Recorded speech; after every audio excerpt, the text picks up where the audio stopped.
What is going on, guys? Counterful here with my first fantasy football video. What I'm going to cover this draft is a safe pick and a sleeper pick at every position. I'll try to cover every position in this 10 minutes. Kind of give you a little background of why I think of it. So, also this the season ticket comes out soon. So this demo, it's August 20th. The demo comes out the 24th. And I'll probably upload a video that night. It comes out at 6 p.m. It'll probably take me an hour to download. So you might see a video next day. So this might be the last video for about 5 days. I might throw another fantasy video, but who knows. So let's get right into it. Quarterbacks, we're going to start off there. Quarterbacks are very important in fantasy football, of course. You don't want to just take a quarterback that, like an Alex Smith, because he's not a fantasy football type of quarterback. He's not going to get you your points. He can get you, there won't be many interceptions. There won't be many touchdowns. There won't be many yards. But if you need a safe type of guy like that, you could take him later round. But he should not be your starting quarterback. He should be your second quarterback. The safe pick in this draft for quarterbacks. There's 3 quarterbacks: Aaron Rodgers, Drew Brees, and Tom Brady, that seem all safe to me because they show they can play and they're consistent. But the quarterback that is a safe pick for me, all 3 of them are, but the one that I would definitely take if you're looking for a straight up safe pick would be Tom Brady. He has the offensive line. He has an improved running game, you could say. Guys are panning out. Added Brandon Lloyd, 2 great tight ends, Wes Welker. The defense is coming around. He is the safe quarterback pick for me. The sleeper quarterback, I would have to say, could be a guy like an Andrew Luck or RG3, rookie quarterbacks. RG3 could run. That adds a little bit of value to him. He could pass the ball. Andrew Luck, if he gets time in the pocket and that running game helps him out a little bit, I think he can be a mid-level, like a between a quarterback 1 and a quarterback 2. So if you want to take a risk and you think you can take a risk because all the rest of your team is, and you want to take a sleeper that might generate you some points that people thought may not be valued at that position, at that certain player, you could take him. I think he's a sleeper at that pick. There's a lot of sleeper quarterbacks this year, but definitely taking Luck or RG3. I would prefer Luck is a sleeper pick.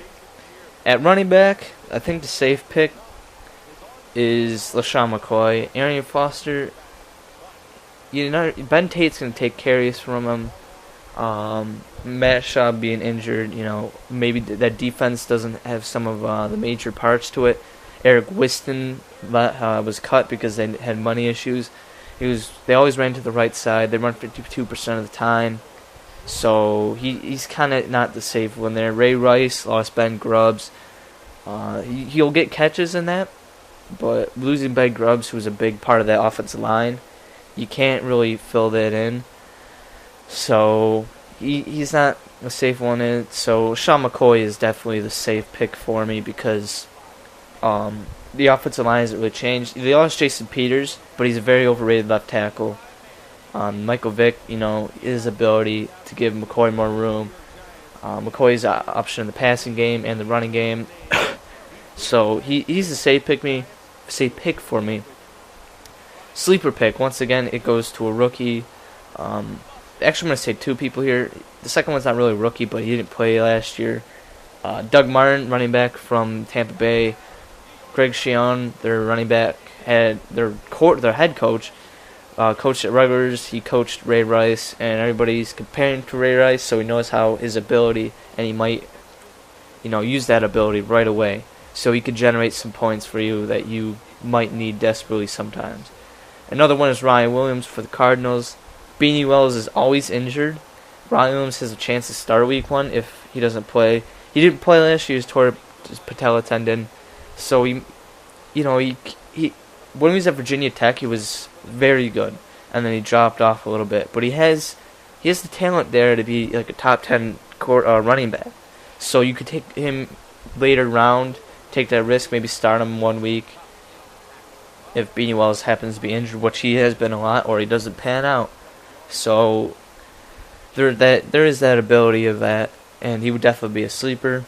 For wide receiver, the wide receivers are iffy this year. All the wide receivers are scary. People are scared on Calvin Johnson because of the Madden cover. Of course, we're playing Madden. The Madden curse that everybody knows about, that you play Madden. Everybody's scared to take him, so he's dropping a little bit. I think the safe wide receiver pick here, it might sound weird. It might be out of nowhere, but it would be Jordy Nelson. Aaron Rodgers seems to be comfortable with him. He's been productive. He's always showed flashes of being really great. I think he'd be the safe pick because Greg Jennings, deep threat, he's been dealing with concussion problems, so Jordy Nelson might see a little bit more action in the beginning of the season. I think he would be the safe pick just because Aaron Rodgers feeds him the ball. He's not afraid to keep giving him the ball if he has to. A sleeper receiver would be it. Like I said, receivers this year are iffy. I would say Brandon Lloyd, but he's starting to rise up. People are starting to notice what he can do. A sleeper pick would be Darius Hayward-Bay. Carson Palmer's top 10 every quarterback stat at the last 5 games. He's got the offense under. He's with his team fully this year, so now he's got that under him. Hayward-Bay, if he stays healthy, could be a major sleeper. He can be a great production guy. He can get you your points that you might need. He can close some gaps too. He's got the deep threat ability, and he's getting better with the route running and everything. So he's a definite sleeper. There's a lot of sleeper wide receivers, but some of them, you might have to take the risk on them. And if you're looking for somebody that is a sleeper but is gonna start, that you already know is gonna start, it's gonna be him. So instead of taking a Ruben Randall so high, you could take a Hayward-Bay a couple rounds later and hope for the best, that he's somewhat productive in some of the games you start him. Next, tight ends, safest pick. You might say Rob Gronkowski, but a lot of people are going to be covering him. I would definitely go Jimmy Graham. 90 receptions for a tight end. Drew Brees is still going to pass him the ball. There's too much in that offense to just focus on Jimmy Graham straight away. Brandon Lloyd might add some to Gronkowski, but Jimmy Graham's still the threat, that safe pick that I would take. Just because Drew Brees gave him the ball, and Jimmy Graham, is a big athletic tight end, so he would be the safe pick. The sleeper would be there's a lot of sleeper tight ends because of the fact that tight ends becoming a bigger position in the league. So you kind of have to. You got to look at it. You got to look at the late rounds. He was a sleeper in that. A sleeper for me would be Dwayne Allen from the Colts. They drafted him. They drafted 2 tight ends, Coby Fleener and Dwayne Allen. They were hoping Dwayne Allen would be your fullback type of guy. But they're seeing he has a very good receiving ability. And it seems like Andrew Luck is starting to fall in love with him. And they're starting to have a connection, a big one, bigger than he had with Coby Fleener. So if you're looking for a tight end, if you're looking late, and you want to take more backup players because if you're in other positions, you could take him as your starting tight end. And if he doesn't do good and Coby Fleener does, you could still take Coby Fleener on a late round. So that pretty much that covers offense, and we'll just go do a little quick with the defensive special teams and the kicking. Your safe defense is the Steelers. No big changes to it. Your secondary might have improved a little bit. They're healthy. They got a little bit younger, I guess you could say. So they're the safe defense to take.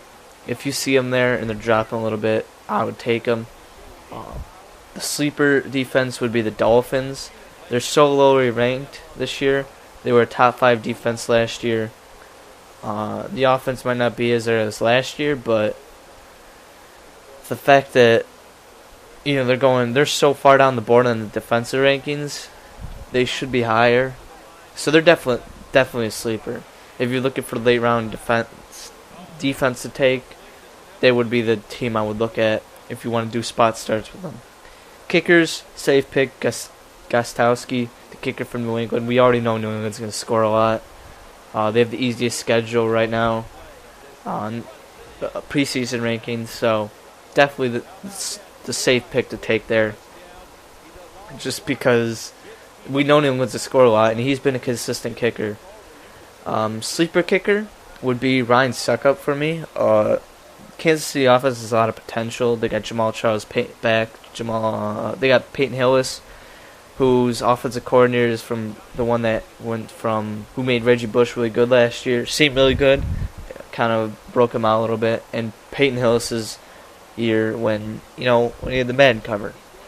So that's interesting too. There's gonna be a lot of offense. Dwayne Bowe, John Baldwin, Tony Mwauke's coming back. So he's definitely a sleeper kicker there.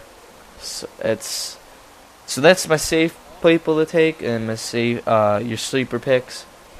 So hope that kind of helped you. There'll be more fantasy videos out. It's